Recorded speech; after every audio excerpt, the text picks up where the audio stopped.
Mais comme quand tu es un choisi de Dieu, même dans le trou, le Seigneur va envoyer sa lumière dans le trou pour t'éclairer. Les problèmes qui t'arrivent là, Dieu lui-même connaît. Mais il faudrait que ça t'arrive pour te préparer, pour affermir ton cœur. Parce que Dieu, lui, il veut être sûr que lorsqu'il va déposer, tu ne vas pas déranger avec. Alléluia. Bien-aimé, le problème dans l'église aujourd'hui est que certains chrétiens sont ignorants de leur destinée glorieuse. Nous allons parler des signes d'une grande destinée.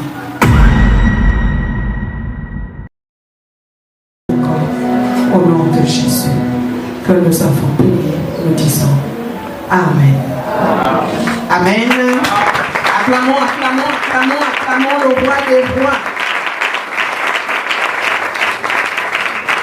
Bien-aimé, si tu es content, acclame encore le roi des rois.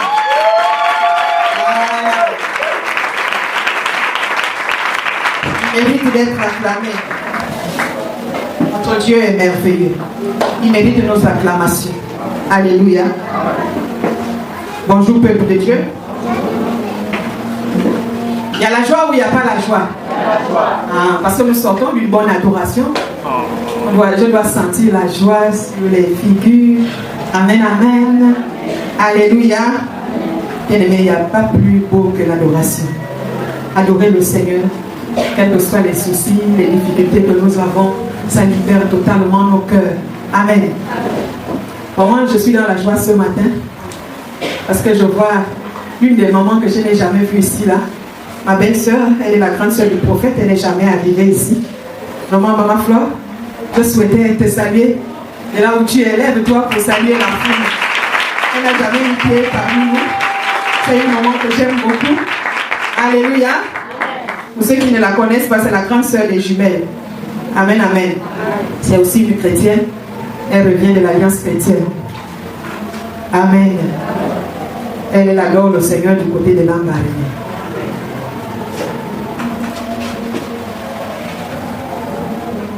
Bien-aimés, notre thème de prédication de ce matin, je l'avais annoncé en semaine, c'est les batailles des grandes destinées.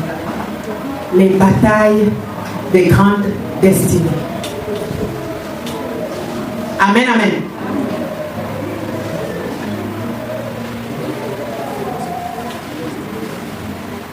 La bataille, c'est un combat, un conflit, un problème. Alors que la destinée, disons même la grande destinée, ou les grandes destinées, ce sont des personnes qui ont un avenir glorieux. Quand nous parlons des grandes destinées, nous voyons des personnes qui ont un avenir glorieux, un avenir lumineux. Amen, amen. Bien-aimé, le problème dans l'église aujourd'hui est que certains chrétiens sont ignorants de leur destinée glorieuse. Et c'est cette destinée glorieuse qui est à l'origine de plusieurs combats, de plusieurs batailles auxquelles nous sommes confrontés.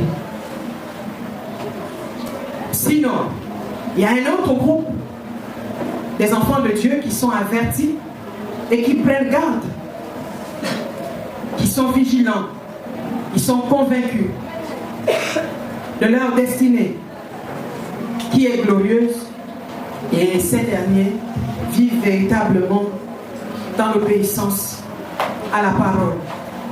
Même si tout le monde faute, lui il reste toujours tranquille. Alléluia. Nous allons prendre 3 portions des Écritures.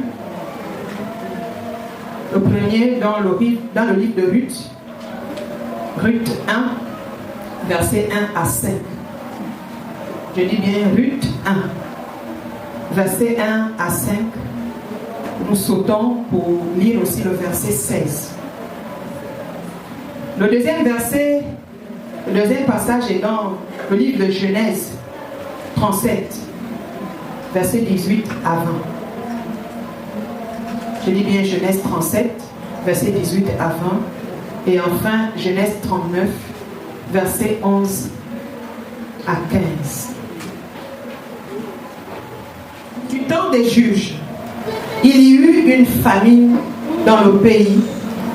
Un homme de Bethléem de Juda partit avec sa femme et ses 2 fils pour faire un séjour dans le pays de Moab. Le nom de cet homme était Elimelech, celui de sa femme Naomi, et ses 2 fils s'appelaient Machlon et Kiljon. Ils étaient Éphrasiens de Bethléem de Juda. Arrivés au pays de Moab, ils y fixèrent leur demeure. Elimelech, mari de Naomi, mourut, et elle resta avec ses 2 fils. Ils prirent des femmes moabites, dont l'une se nommait Orpa et l'autre Ruth. Et ils habitèrent là environ 10 ans. Machlon et Kiljon moururent aussi, tous les 2. Et Naomi resta privée de ses 2 fils et de son mari. Vous pouvez vous asseoir, on continue avec les 2 textes de Genèse. Ils le virent de loin. Et avant qu'il fût près d'eux, ils complotèrent de faire mourir. Ils se dirent l'un à l'autre, voici le faiseur de songes qui arrive. Venez maintenant, tuons-le et jetons-le dans une des citernes. Nous dirons qu'une bête féroce l'a dévoré. Et nous verrons ce que deviendront ces songes. Le dernier passage, chapitre 39, 11 à 15. Un jour qu'il était entré dans la maison pour faire son ouvrage et qu'il n'y avait là aucun des gens de la maison, elle le saisit par son vêtement en disant « Couche avec moi ». Il lui laissa son vêtement dans la main et s'enfuit au dehors. Lorsqu'elle vit qu'il lui avait laissé son vêtement dans la main et qu'il s'était enfui dehors, elle appela les gens de sa maison et leur dit « Voyez, il nous a amené un Hébreu pour se jouer de nous. Cet homme est venu vers moi pour coucher avec moi, mais j'ai crié à haute voix. Et quand il a entendu que j'élevais la voix et que je criais, il a laissé son vêtement à côté de moi et s'est enfui dehors. » Amen. Les 3 passages que nous venons de lire, je peux dire que nous les connaissons tous. Alléluia. Ruth 1 nous parle de la situation d'une famille qui a fui leur pays. C'était les Israélites. Ils ont fui chez eux à cause de la famine. Alléluia. Il n'y avait plus rien à manger. Elimelech s'est déplacé vers le pays de Moab avec sa femme et ses 2 enfants. Ils se sont installés à Moab. À un moment donné, Elimelech est mort. Sa femme Naomi est restée avec ses 2 fils. C'est comme ça qu'elle a trouvé mieux de marier ses enfants aux jeunes filles de Moab. Le texte que nous avons lu nous parle de 10 ans. Donc, peut-être 10 ans après, les 2 fils aussi sont morts. Elle n'est restée rien qu'avec les belles filles. Alléluia. Vraiment avec la colère et l'amertume qui était en elle. Si vous lisez la suite, vous allez comprendre que Naomi, elle a appris que le Seigneur avait visité son pays. Que l'abondance était de retour en Israël. C'est comme ça qu'elle a pris la décision de retourner chez elle, vraiment les mains vides. Plus de mari, plus de fils. Et ce qui est dommage, c'est que aucun des 2 n'a pu faire un enfant. Elle a demandé à ses 2 belles filles de retourner dans leur famille. Mais il y a une qui a refusé. Ruth a refusé. Orpa est retournée chez ses parents. Ruth s'est attachée non seulement à sa belle-mère Naomi, mais également au Dieu que priait Naomi. Amen, amen. Amen. Alléluia. Amen. Et les deux textes de Joseph nous montrent, de Genèse plutôt, nous parlent de la situation de Joseph qui avait fait des songes qui ont dérangé ses frères. Alléluia. Je ne vais pas revenir sur les songes, mais on va avancer. Au point où ses propres frères ont pris la décision de le tuer. Le jeune garçon ne pouvait pas savoir que ses frères pouvaient prendre une telle décision le concernant. Lui, il est allé vers eux parce que le père l'avait envoyé pour aller regarder là où ses frères étaient en train de perdre le troupeau. C'est comme ça que seul, il est allé dans la brousse. Il a cherché, il a croisé un homme qu'il avait orienté. Effectivement, il a retrouvé ses frères. Mais quand ils l'ont vu venir, sachant qu'ils sont en forêt, ils sont dans un endroit vraiment qui est loin, ils se sont concertés. De loin, quand on le voyait venir, ah, voilà le faiseur de songes. On ne l'appelle même plus par son nom, leur propre petit frère, mais on l'appelle par le faiseur de songes. Ils se sont concertés entre eux rapidement. Et comme là, c'est bon, il n'y a personne autour de nous, tuons-le. Et comme ça, nous allons voir ce que vont devenir ces songes. Amen. Amen.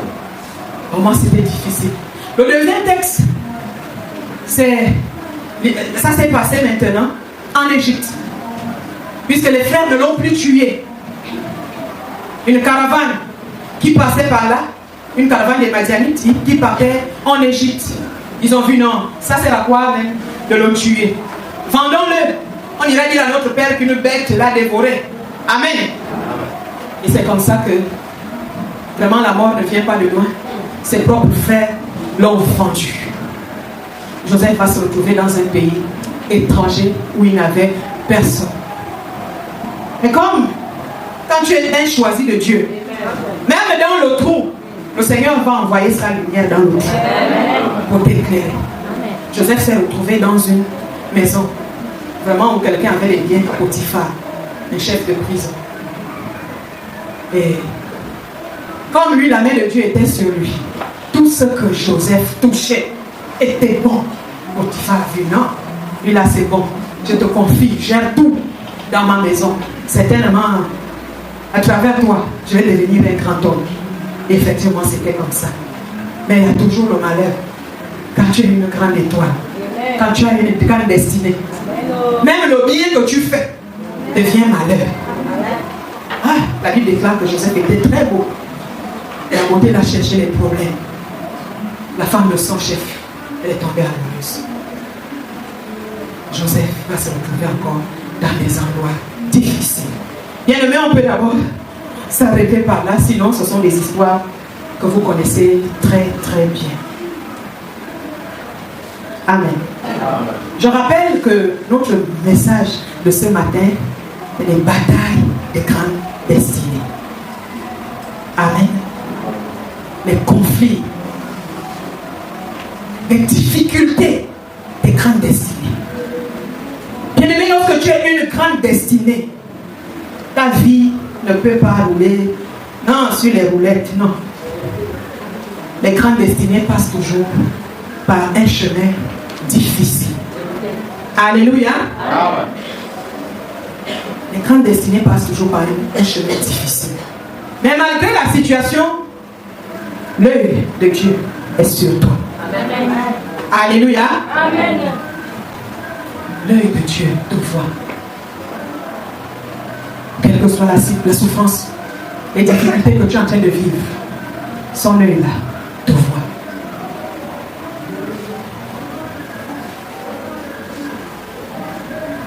Nous allons parler des signes d'une grande destinée. Comment nous allons donner plusieurs signes. C'est vrai qu'il y en a, peut-être qu'ils ne le savent pas, que Dieu les prépare à la gloire. Et c'est pourquoi ils vivent ces moments difficiles, ces moments compliqués. Alléluia. Il y en a parfois qui se mettent à accuser tout le monde Non, bien-aimé. Les problèmes qui t'arrivent là, Dieu lui-même connaît. Dieu lui-même connaît. Mais il faudrait que ça t'arrive pour te préparer, pour affermir ton cœur. Parce que Dieu, lui, il veut être sûr que lorsqu'il va déposer, tu ne vas pas déranger avec. Alléluia. Amen. Vous n'avez pas encore vu les gens que l'argent rend fou. Il était bien sans argent. Mais lorsqu'il a l'argent, à tout cas, l'argent vient déranger sa vie. Amen, amen. Amen. Or, les grandes destinées, Dieu les prépare bien avant. Par des difficultés, par des souffrances. Parfois qui n'ont même rien à y voir avec le sorcier de la famille. Mais il peut permettre que lui aussi il touche. Puisque notre Dieu, quand il permet certaines situations, il trouve aussi des enseignants autour de nous. Alléluia. Ces enseignants-là peuvent être les sorciers de la famille. Mais toi, ça ne vaut la peine. Ne regarde même pas le sorcier là. Dieu sait pourquoi il te fait passer par là. Il est en train de te préparer. Alléluia. Amen. Voilà le premier signe. Moi, je n'aime pas trop numéroter. Ou même vous allez donner ça comme vous voulez. Le premier signe, bien-aimé, tu vas remarquer que tu es une personne empathique et rejetée. Une personne qui aime les autres. Mais les autres ne l'aiment pas pareil. Alléluia. Les autres ne t'aiment pas comme toi tu les aimes. Vraiment ton cœur est sincère. Tu as de l'amour pour les autres. Mais autour de toi, c'est vrai, il y en a qui peuvent s'attacher, mais ils n'ont pas un amour vrai envers toi. Et tu vas te rendre compte que dans la famille, que tu es comme si, c'est comme si tu étais la seule personne qui veut faire sortir toute la famille de là. Mais tu es la risée de tous.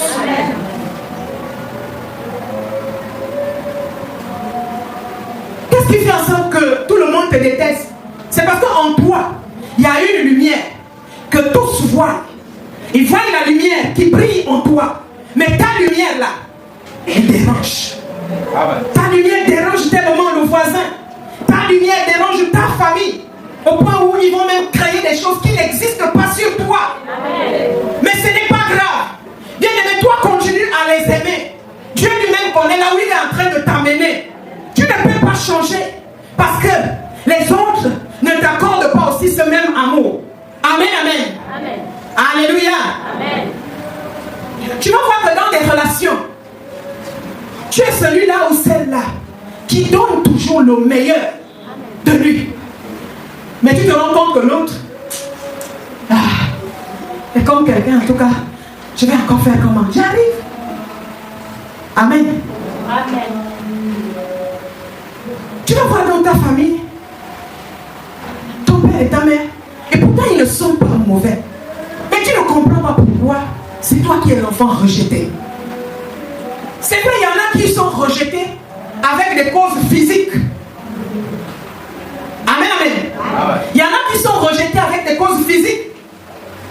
Toi, tu es un enfant adultéré. Le père sait que toi, tu n'es pas venu de lui. Alors là, ça dérange. Lui encore, on peut lui donner raison. Mais ce n'est pas grave. Ne dis pas que tu as été un accident. Tu n'es pas un accident.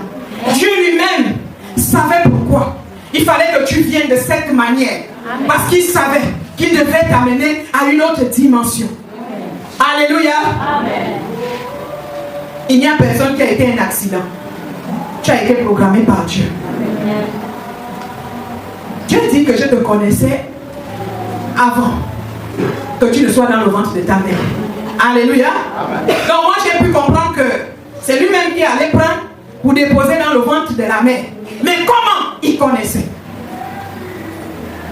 Donc tu n'es pas un accident. Tu es peut-être un accident pour ta mère, pour ton père, mais tu n'es pas un accident pour Dieu. Et c'est pourquoi vous allez voir que les grandes destinées qui ont dirigé le monde ont toujours des histoires bizarres. Je me suis souvent posé la question, pourquoi Dieu fait ça? Il connaît. Amen, amen. Lui-même, il connaît. Les grandes destinées ont toujours des histoires difficiles. Il était orphelin. Il a grandi dans un orphelinat. Il est ceci, cela. Il est passé par des conditions difficiles. Amen. Amen. Il y a d'autres qui sont même rejetés. Là, j'ai pris le cas des gens qui sont rejetés par des causes physiques. Mais il y a aussi d'autres dans leur famille qui sont rejetés. On ne sait même pas pourquoi. Papa et maman, ce sont des bonnes personnes. Ils aiment tout le monde. Mais ils ne comprennent pas pourquoi. X enfants. On ne l'aime pas. Même toi-même, tu ne comprends même pas. Ce n'est même pas que tu as même fait quelque chose qui a fait que maman ne puisse pas t'aimer, papa ne puisse pas t'aimer. Bien aimé, tu as une lumière qui dérange. Alléluia. Amen.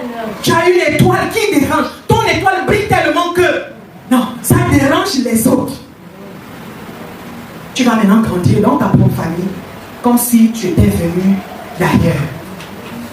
Les conflits se lèvent à gauche et à droite entre frères et sœurs sans même comprendre pourquoi. Papa et maman se jettent même dedans. On ne sait même pas pourquoi. Bien-aimé, ce n'est pas anodin. Dieu sait pourquoi tu passes par ce chemin de difficultés. Alléluia. Amen. Et puis ne change même pas parce que les gens ne t'aiment pas. Ne change pas parce que les gens ne t'aiment pas. N'expose même pas ton père et ta mère. Ne les expose pas. Vas-y doucement. Crains ton Dieu. Aime-les toujours. Mais l'avenir parlera de toi. Amen. Alléluia. Amen. L'avenir parlera de toi. Et à un moment, eux-mêmes, peut-être qu'ils vont même se repentir. Ils viendront te demander pardon. Alléluia. Bien aimé, vous allez comprendre que les grandes destinées là, ils ont des conflits vraiment tellement difficiles, on ne comprend même pas. Pourquoi ça? Quand vous voyez même dans le monde physique là, surtout chez nous en Afrique, lorsqu'on s'approche des élections présidentielles, il ne va pas détester tous les candidats. Il y a un candidat qui dérange. Il y a un qui dérange tellement que quand il regarde comme ça, aïe, c'est celui-là qui risque de me bouleverser. Et qu'est-ce qu'ils font? Eux aussi, ils se préparent de leur côté pour te combattre, pour éteindre ta lumière. Alléluia. Amen. Et c'est là où vous allez voir dans nos pays. Amen. Et nous tous, nous connaissons cet adage qui dit qu'on ne lance pas les fruits sur un arbre qui ne produit pas. Les cailloux plutôt. On ne lance pas les cailloux sur un arbre qui ne produit pas. Donc si on te lance des cailloux, c'est parce qu'ils voient des fruits. Ils savent que vraiment l'avenir là avec toi, c'est pour toi. On commence à lancer les cailloux, comme on a fait avec Ousmane Sonko. Comme on avait aussi fait dans le passé avec Nelson Mandela. Parce que l'apartheid qu'ils ont vu. Non, si Mandela on le laisse libre en Afrique du Sud, il est capable de réveiller tous les Noirs. Balançons en prison. Malgré la prison, l'étoile de Mandela, personne ne pouvait éteindre cela. Il avait tellement une grande lumière. Dieu avait son plan. Envoyez-le d'abord. Mais moi, je prépare mon enfant. Quand il va sortir de là-bas, lui, il connaîtra ce que c'est que l'amour. Parce qu'il a vécu dans la souffrance. Quand il est revenu, le Seigneur l'a élevé. Il l'a établi. Et Mandela n'a pas géré avec la haine. Amen, amen. Amen. Donc Dieu lui-même permet ce qui nous arrive là. Mais personne ne peut effacer cela. Amen. Amen. Un autre signe, tu passes par un chemin où personne n'est passé. C'est que tout pour toi est douloureux, est difficile. Amen. C'est toi qui es sur le chemin de la souffrance. Tu peux être sur le chemin de la pauvreté, tout comme tu peux être sur le chemin de la maladie. Tout ça là, ça peut être toi. Mais tout dépend. Chacune des grandes destinées a son chemin à lui. Alléluia. C'est pourquoi vous allez voir des grands hommes de Dieu, ceux que Dieu a préparés depuis le ventre de leur mère. Et ils ne passent pas par une route qui est remplie d'or et de diamants. Non. Leur chemin est difficile et compliqué. Et il y en a, parmi les hommes de Dieu, les grands hommes de Dieu, beaucoup qui sont passés par le chemin de la maladie. Malade, à un degré, tu pries. C'est comme si la prière ne faisait rien. Bien-aimé, ne te dis pas que la prière ne peut rien faire. Dieu lui-même, il sait pourquoi il durcit cette situation comme ça. Peut-être que pour toi, le Seigneur est en train de te préparer à un grand ministère de guérison. Amen. Si toi-même tu ne passes pas par la maladie, tu ne sauras pas ce que subissent les autres. C'est pourquoi il permet que toi, tu passes par ce chemin difficile, par ce chemin compliqué. Parce que s'il te guérit vite, tu ne sauras pas la douleur d'un malade. Tu ne vas pas connaître la douleur que l'autre vit. Sinon, tu seras capable de venir nous demander des millions. Pour que je prie pour toi, donne-moi le million. Donne-moi tant. Alléluia. Ne maudis pas Dieu. Ne dis pas que Dieu m'a abandonné. Dieu connaît. N'abandonne même pas. Dieu lui sait là où il va terminer avec toi. Même si que les hommes ont déjà dit que toi tu es foutu. Non. Pour le Seigneur, tu n'es pas foutu. Il connaît là où il va venir te sortir. Là, il va venir te soulever. D'autres qui sont passés par un chemin de pauvreté difficile. Il y a un homme de Dieu que nous connaissons tous. Chris Likomana de Kambuka. Quand ce papa donne son témoignage, il a souffert. Il a connu ce qu'on appelle la pauvreté. Lui n'a même pas besoin de nous donner la définition de la pauvreté. La pauvreté, c'était lui-même. Alléluia. Mais ce que j'aime avec notre Dieu, c'est que quand tu as une grande destinée, les autres voient ta situation pour une fatalité. Alors que toi-même, tu es convaincu que Dieu est là avec toi, même dans la souffrance, dans la pauvreté. C'est un homme qui ne se lamentait pas. Il n'a jamais maudit Dieu. Même s'il n'était pas content de la situation qu'il vivait. Mais il n'a jamais maudit Dieu. Il avait toujours confiance. Il avait cette ferme assurance qu'un jour, le Seigneur me sortira de là. Il continuait dans ses jeûnes, dans ses prières, en train de chercher Dieu. Bien aimé, comment tu cherches ton Dieu? Toi, tu as abandonné à cause de la souffrance? Il priait nuit et jour. Même pas une maison où il habite, dans une petite place. Mais il a traversé des moments difficiles.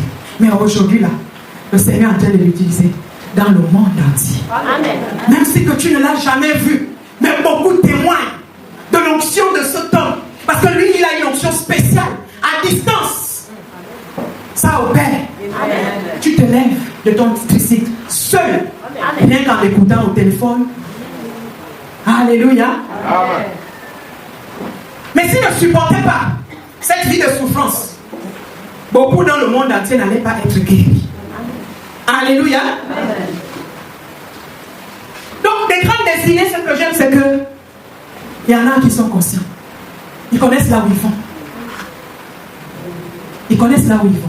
Ils ne maudissent pas Dieu, comme avait fait, comme les autres, comme la femme de Job. Job aussi était une grande destinée. Il n'a pas maudit Dieu, malgré la souffrance. Et le comble même avec Job, c'est qu'il perd tout. La maladie l'attaque aussi. Il a mal au corps. Ça ne va pas. Mais Job est resté intègre.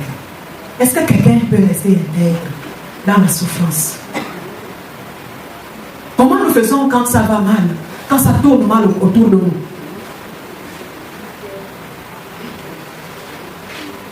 Job est resté intègre. Et avec une femme qui disait tous les jours, ah, laisse ça, Job, maudit Dieu et tu meurs. Mais Job avait confiance en son Dieu. Est-ce que quelqu'un peut garder confiance et chanter? Un jour je sais, un jour je sais, un jour je sais qui se lèvera dans ma vie, même le dernier. Un jour je sais, un jour je sais. Les gens se moquent même de toi pour dire, tu le sais comment? Tu sais comment que tu vas devenir le grand que tu es en train de nous dire là? Il dit, je sais. Mais explique-nous comment tu vas devenir. Il dit, je sais que je vais devenir un grand homme. Vous expliquez, je ne connais pas. Mais ce que je sais que je serai un grand homme. Le monde va me connaître. J'ai suivi un grand homme aussi hier. L'apôtre Paul Mutombo au Congo. Quelqu'un qui est sorti aussi de l'extrême pauvreté. Très pauvre. Mais il avait confiance en son Dieu. Il savait que Dieu allait lui sortir de là. Il savait qu'il allait voyager dans le monde entier. À un moment donné, sa mère se moquait même de lui. La mère l'appelle, Léopold, dis-moi, explique-moi, comment tu dis que tu vas devenir un grand homme? Il savait que la mère se moquait de lui. Mais lui aussi, il profitait de tout ça là pour bien expliquer à sa mère que moi que tu vois là, je serai un grand. Je serai un grand homme. Même si qu'aujourd'hui, je n'ai rien pour manger, je n'ai rien pour m'habiller, je n'ai vraiment rien. Mais moi, Mutombo, je serai grand. Le monde va me connaître. Alléluia. Amen. Est-ce que quelqu'un peut garder la foi même dans les moments difficiles? Alléluia. Amen. Les signes d'une grande destinée. Chemin difficile. Souffrance, pauvreté, maladie. C'est compliqué. C'est vrai, il y en a qui se moquent souvent quand on arrive. Je me souviens du prophète qui m'avait expliqué quand on l'avait affecté à plein Niger. Et pourtant, là-bas à l'école, les autres ont su qu'il était un homme de Dieu. Voilà un qui se moque de lui. Parce que quoi? Il était tout le temps souffrant, tout le temps dans la maladie. On va se moquer de lui, que lui là, il prie même qu'un Dieu. Effectivement, c'est comme ça que les païens nous voient. Souvent, ce sont eux-mêmes qui ne prient pas. Mais ils se moquent du Dieu que nous prions. Pourquoi? Parce qu'on voit que la situation ne change pas. La situation est toujours la même. Mais toi, ne te décourage pas.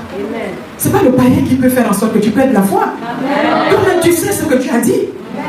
Tu connais ce que Dieu t'a révélé. Et partout, je me souviens d'une maman à la pierre angulaire. Un jour, je revenais de la prière du soir. Et c'est comme ça qu'elle va se mettre, elle était même ancienne. Elle va se mettre à parler pour dire, ah, est-ce que cela est pris même? Comment se fait-il que tous les jours malade? Ah, c'est pas grave. Puisque eux, ils prêchaient le message qui dit que lorsque tu as accepté le Seigneur, tout devient rose. Et ce qui fait qu'à un moment donné, quand ils subissaient les problèmes là, eux-mêmes, les anciens, les pasteurs, il ne fallait jamais dire devant un membre. On est obligé de cacher les souffrances. Tu es malade, tu fais l'effort d'être là. Tu ne peux pas montrer aux membres que tu es malade. Donc comme si la maladie était seulement pour le peuple. Eux, les pasteurs ne tombent pas malades. Et pourtant, plusieurs pasteurs meurent des maladies. Alléluia. Amen. Le fait qu'un pasteur ait mort d'une maladie, est-ce que ça va enlever que Dieu guérit? Est-ce que ça va enlever que Dieu guérit? Ne t'en fais pas. Les gens vont se moquer de toi. Mais tu vas arriver. Amen. Alléluia. Amen. Un autre signe que tu as une grande destinée, tu es beaucoup combattu. Tu es beaucoup combattu. C'est que tu es comme l'opposant de tout le monde. Dans ta famille, tout le monde peut même parler. Mais une fois que tu veux ouvrir la bouche, on rigole à côté. En fait, tu es devenu comme un objet de moquerie qui regarde même ce que tu dis. Tu peux même être l'aîné d'une famille, mais on te voit là comme le dernier. Personne n'a ton temps. Alléluia. Amen. Tu es combattu à un niveau où, non, même les quelques rares personnes qui ont voulu croire en toi, ils ne sont plus avec toi. On fait tout pour convaincre les autres, pour te combattre. Parfois sans raison, sans aucune raison. Et c'est un signe qui montre que tu as quelque chose qui dérange les autres. Le combat n'est pas physique. Il est spirituel. Mais toi ne tombe pas dans leur piège. Quand on te critique pas, avance avec Jésus. Avance dans la prière. Tu ne vas pas faire la bagarre avec tout le monde. Sinon toi-même tu vas annuler tout. Ils n'ont qu'à te combattre, c'est pas grave. Mais laisse Dieu combattre pour toi. Toi-même, garde le silence et avance. Et lorsque tu ne gardes pas le silence, tu veux toi-même trouver la raison à toute situation. Dieu te laisse. Laisse Dieu combattre pour toi. Mais en tout cas, même si que tu fais l'effort de vouloir raisonner ces gens, tu ne pourras jamais les convaincre. Amen. Alléluia. Amen. Même si les raisons sont valables, tu ne vas jamais les convaincre.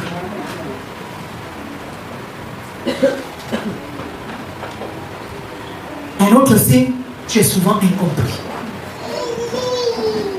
Personne ne te comprend. Non seulement on te combat, mais également personne ne te comprend. Ah! C'est compliqué. Parce que quand je vois même le père Jacob, qui aimait tellement son fils Joseph, mais Jacob n'a pas compris Joseph quand il est venu expliquer ses songes. J'ai vu la lune, le soleil et les étoiles se prosterner devant ma gerbe. Ah, Jacob a dit, ah bon? Donc tu penses que même moi et ta mère, nous allons nous prosterner? Et pourtant, Jacob aimait tellement son fils. Mais il ne l'a pas compris.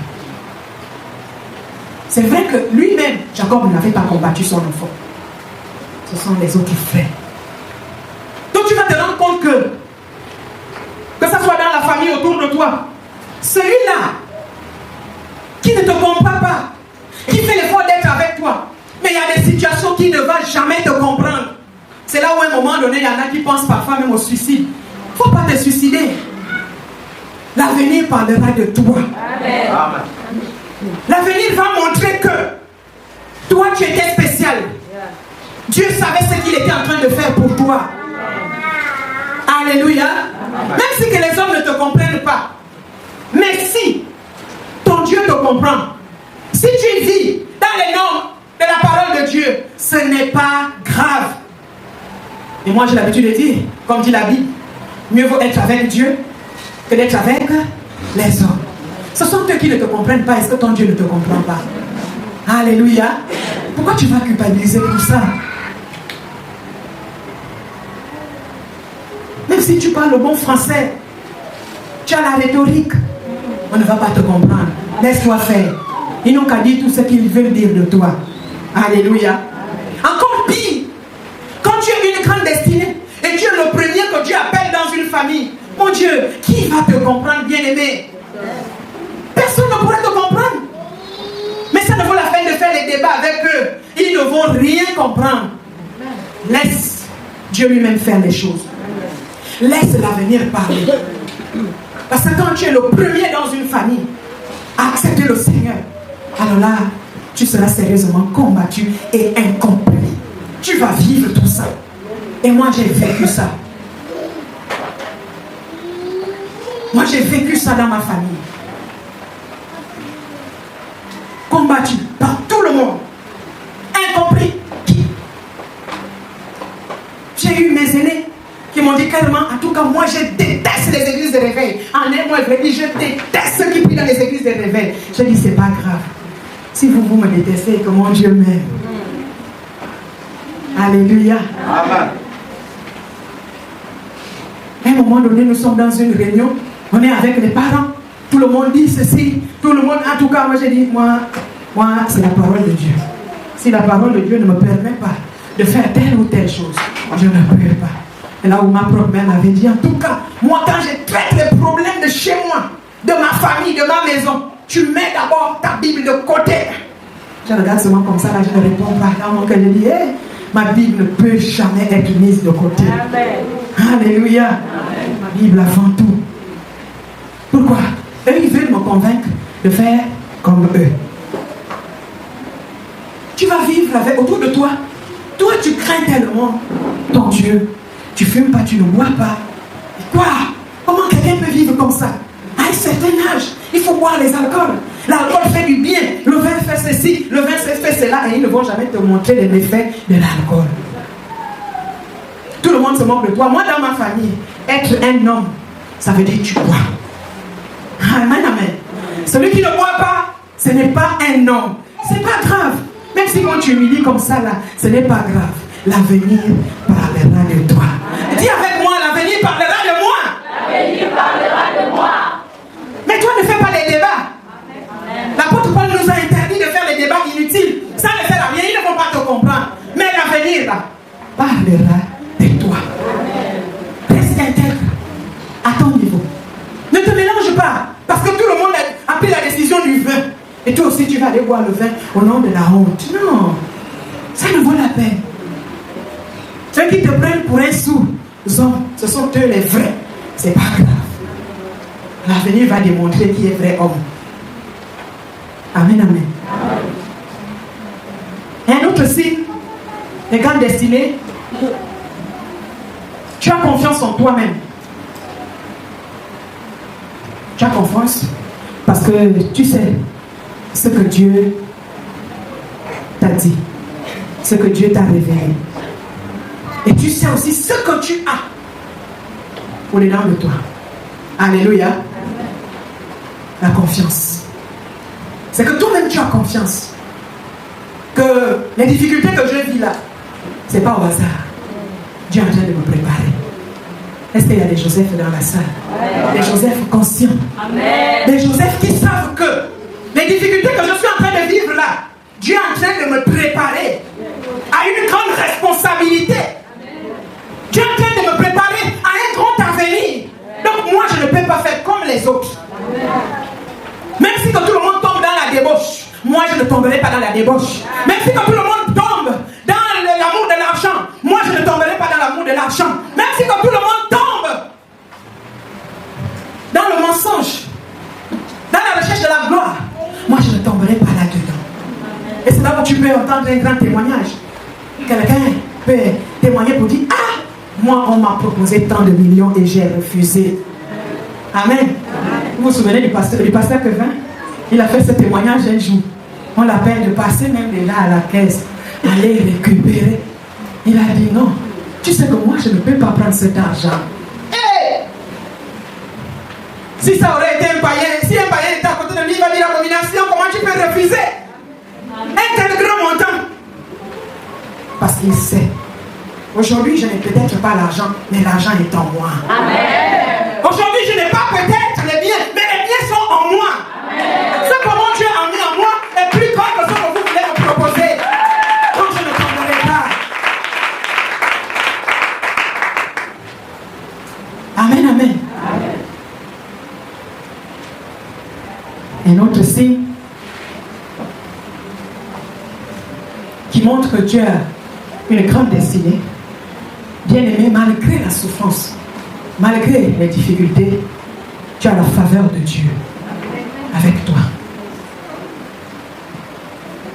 Et tu sais qui tu es. Non seulement tu as la faveur, et tu sais qui tu es. Tu es qui? Il y en a qui savent que moi, je suis un enfant de Dieu. Le Seigneur ne va pas permettre que moi je quitte la terre comme ça. Si je n'ai pas encore réalisé ma mission, la mission pour laquelle le Seigneur m'a envoyé sur terre, je ne quitterai pas la terre comme ça de ma vie.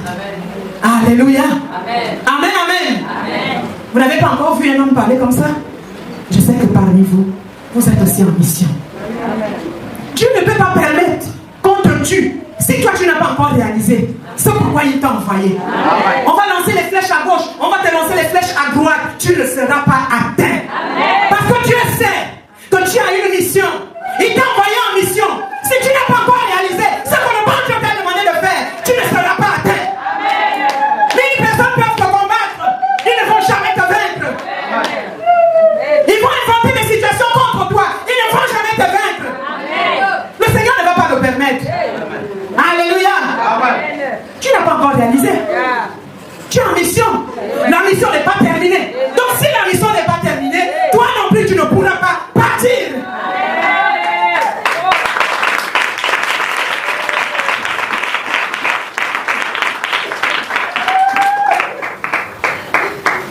Amen, amen.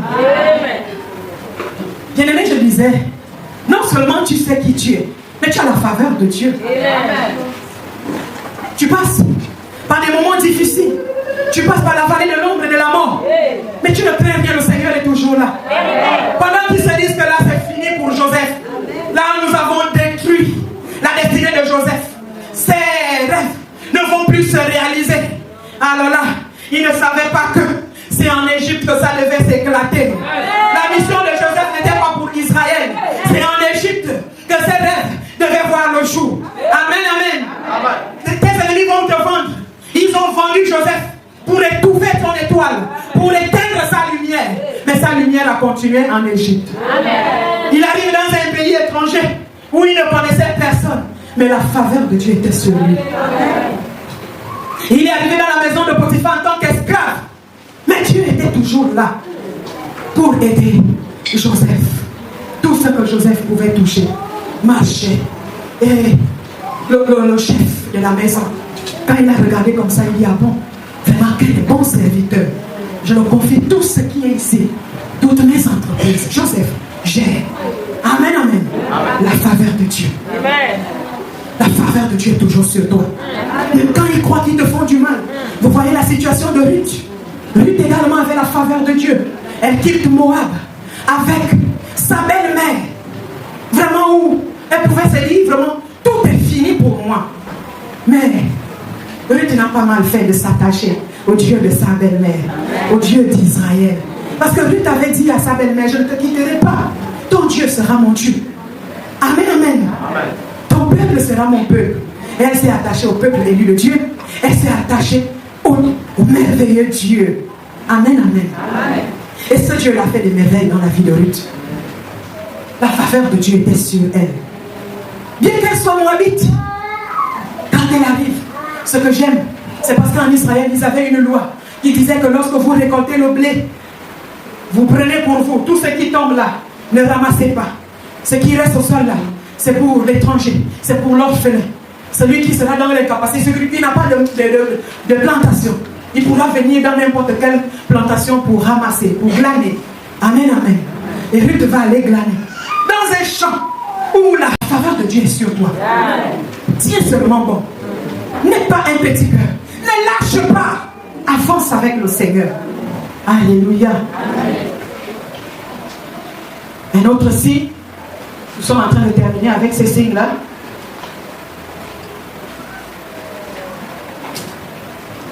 Un autre signe, tu vas toujours vivre le désert. Et le désert, là, je le disais au début, c'est pour te préparer. Un moment, tu as la faveur. Un moment, tu es au désert. Et même dans le désert, là, la faveur de Dieu sera toujours sur toi. Amen, amen. C'est vrai que nous savons tous que le désert, c'est un endroit où il ne fait pas bon vivre. Mais je sais que notre Dieu visite ses enfants, même au désert. Sinon, Israël devait mourir pendant les 44 ans, n'est-ce pas? Mais le Seigneur était toujours là. Il envoyait la manne et la canne. Il envoyait l'eau là où il n'y avait pas. Là où l'eau était amère. Le Seigneur lui-même a purifié l'eau. Donc Dieu n'abandonne pas. Toi, tu vas vivre le désert, mais la faveur là, sera toujours sur toi, même au désert. Amen. Amen, amen. C'est pourquoi ta vie ne peut pas être comme les autres.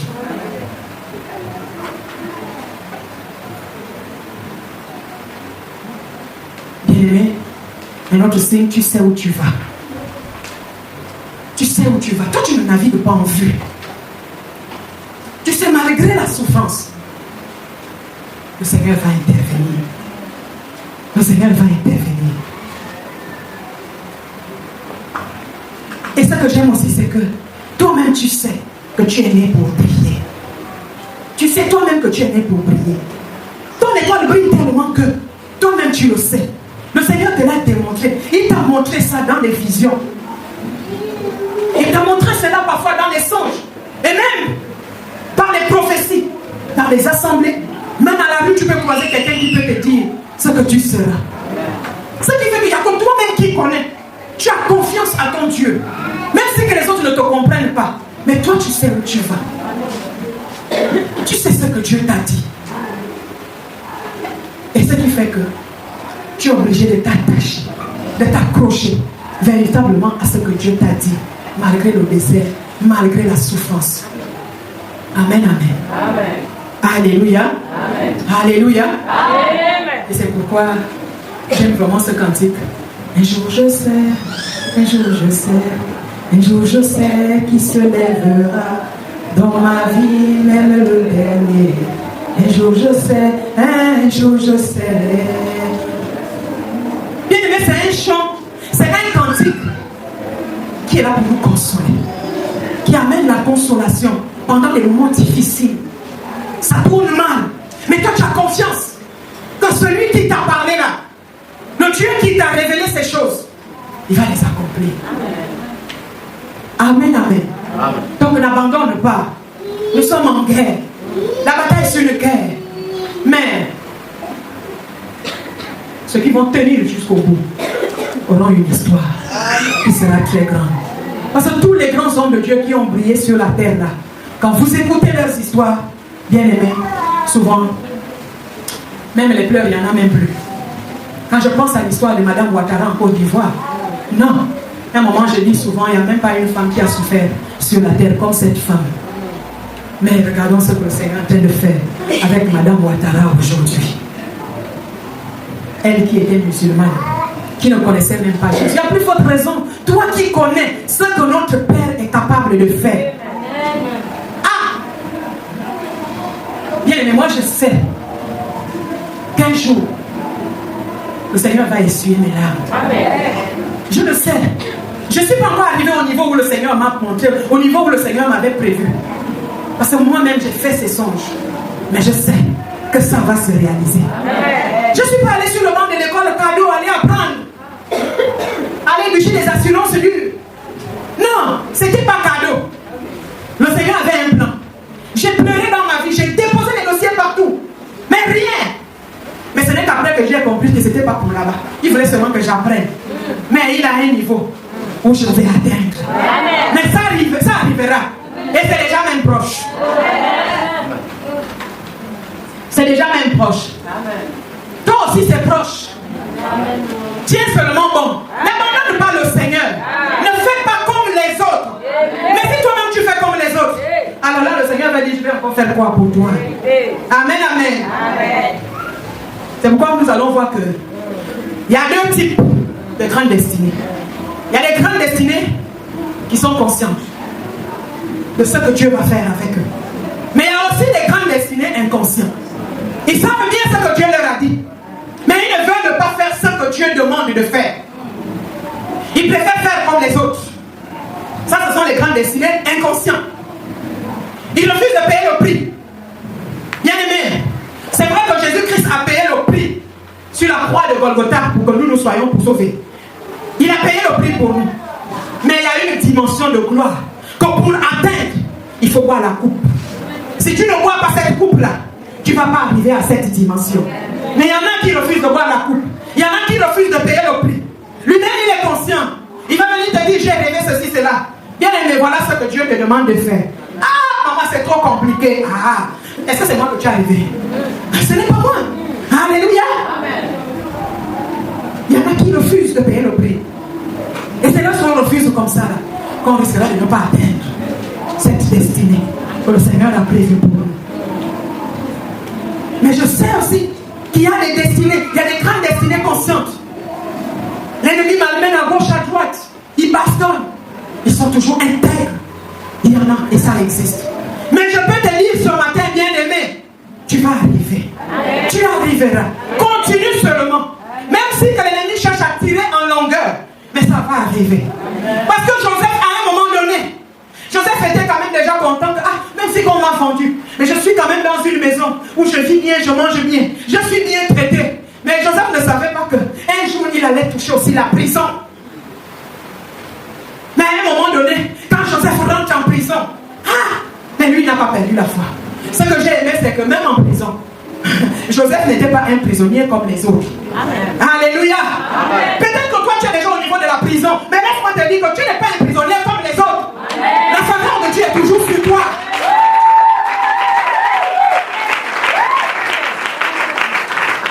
C'est vrai que tu vis la misère, mais ta misère ne ressemble pas à la misère des autres. Amen, amen. La faveur de Dieu est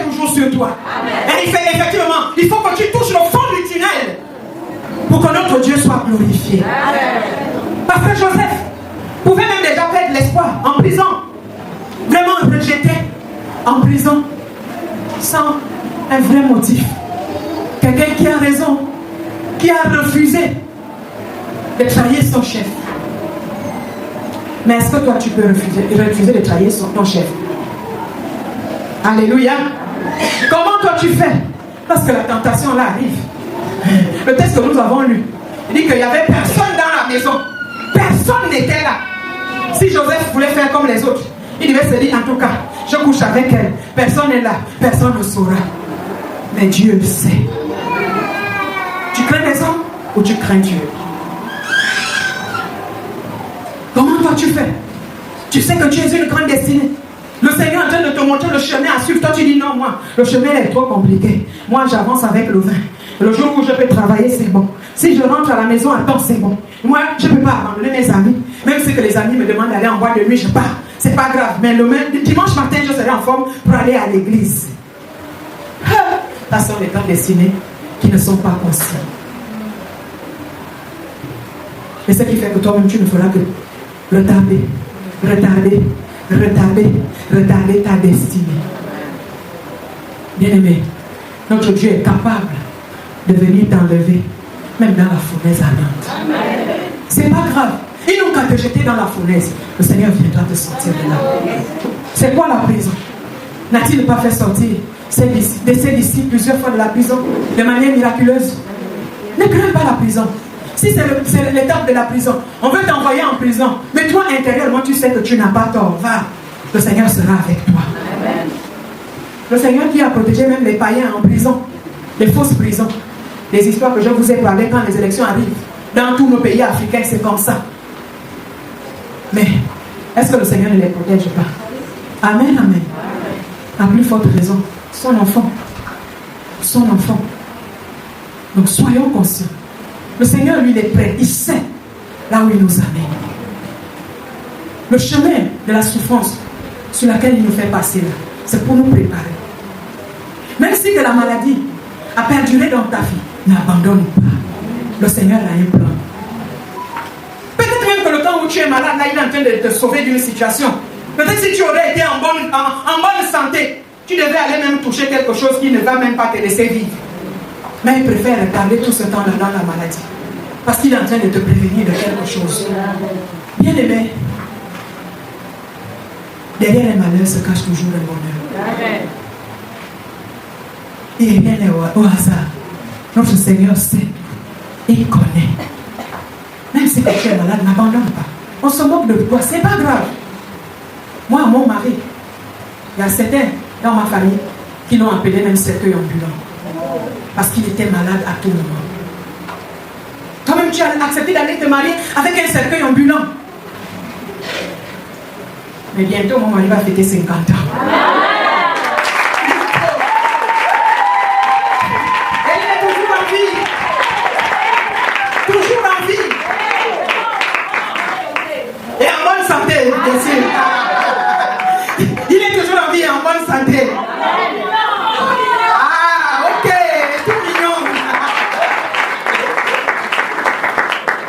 Alléluia. Il y a beaucoup de situations qui retardent comme ça, le Seigneur sait. Amen. Toi tu vas te dire non, j'ai trop attendu l'enfant là. Non. Bien aimé, toi tu ne vas pas mettre n'importe qui au monde. Amen. Toi tu attends un enfant qui va venir gouverner les nations. Amen. Ce ne sera pas n'importe quel enfant. Il y a des femmes que le Seigneur lui-même laisse dans la stérilité. Parce qu'il sait que cet enfant là, tu dois venir garder, prendre soin de lui. Tellement il a retardé. Et lui-même il va te donner les instructions de comment tu vas t'occuper de cet enfant-là.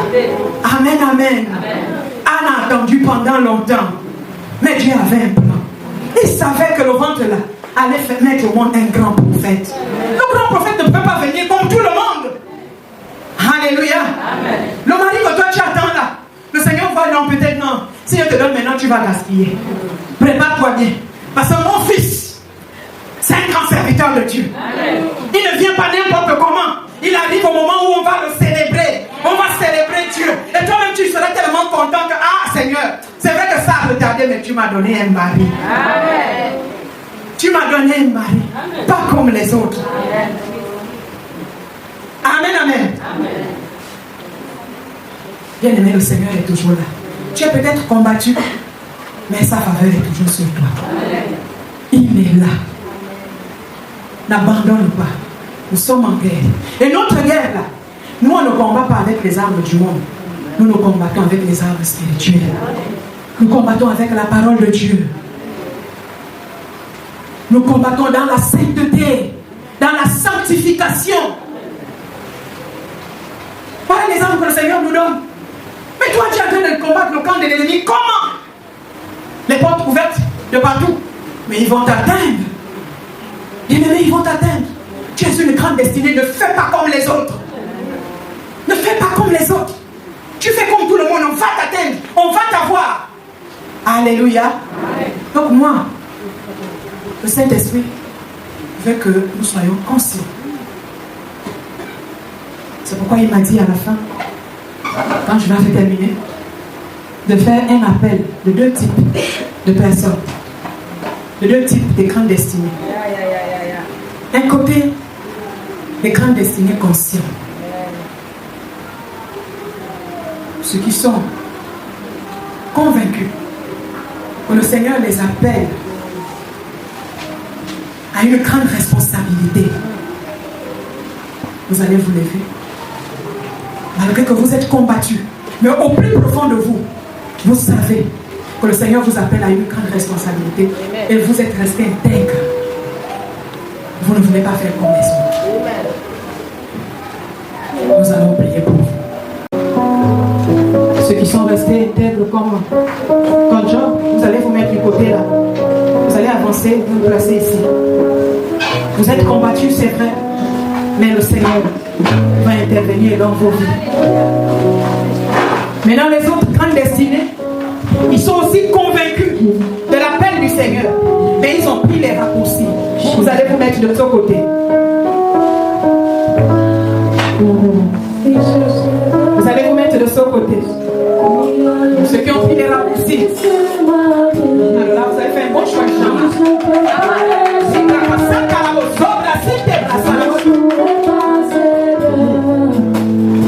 J'achèverai ma course. Il y a une prophétie sur ma vie. Puis je ne peux pas échouer. Je n'échouerai pas, Seigneur. Puis j'achèverai ma course. Il y a une prophétie sur ma vie. Je n'échouerai pas, Seigneur. Puis j'achèverai ma course. Ça sont les grandes destinées. Les raccourcis au côté là. Avancez même ici, même si que vous faites beaucoup de noms.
Que le Seigneur leur donne la force.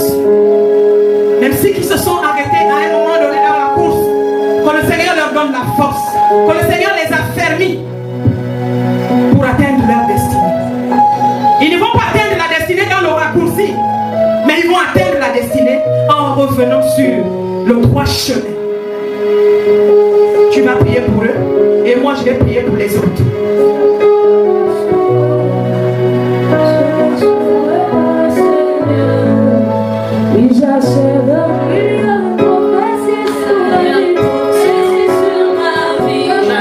C'est confié en toi.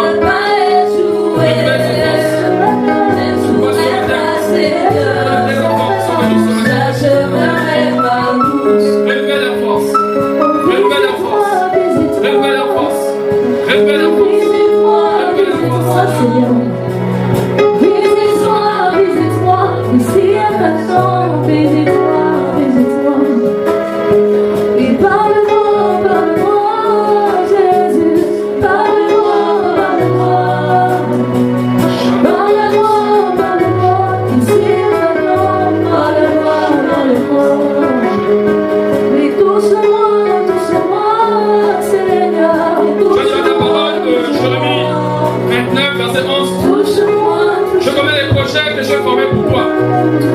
Des projets de paix et non les projets de malheur. Seigneur, pour cet homme qui a formé des projets de paix, renouvelle ses forces afin qu'il revienne, qu'il renoue, Seigneur, sa connexion avec toi. Et que ton nom soit glorifié. Mets une marche dans sa vie. Montre ton appartenance. Mets une marque dans sa vie qui montre ton appartenance. Mets une marque dans sa vie qui montre ton appartenance. À cause des projets que tu as formés pour lui. Non pas les projets des parents, non pas les projets des amis, mais les projets que toi, l'Éternel des armées, tu as créés pour lui. Seigneur, tu as demandé dans le psaume 2, verset 7, que tu es mon fils, je t'ai engendré aujourd'hui. Oui, Seigneur, tu l'as engendré. Mets une marque dans sa vie. Mets une marque dans sa vie. Une marque un ennemi. Une marque qui ne pourra plus jamais être élevé. Une marque qui fera la différence. Partout où il est là. Mets une marque dans sa vie.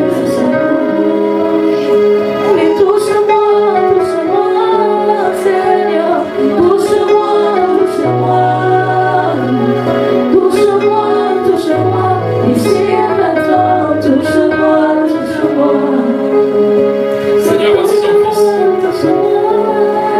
Donne la force à ton serviteur d'aller toujours de l'avant. Donne la force.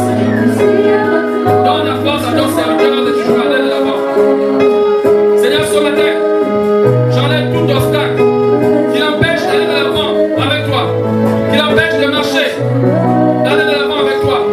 Je débarrasse, Seigneur, tous ces obstacles qui se dressent comme des embûches sur son chemin, afin que ton fils puisse aller de l'avant. Oui, Seigneur, touche cette parole de Jérémie 29, 11. Des projets de bonheur, des projets de bonheur, des projets de bonheur, des projets de bonheur, des projets de bonheur, des projets de bonheur, des projets de bonheur, des projets de bonheur, des projets de bonheur. Donne-lui la force, Seigneur, d'aller de l'avant.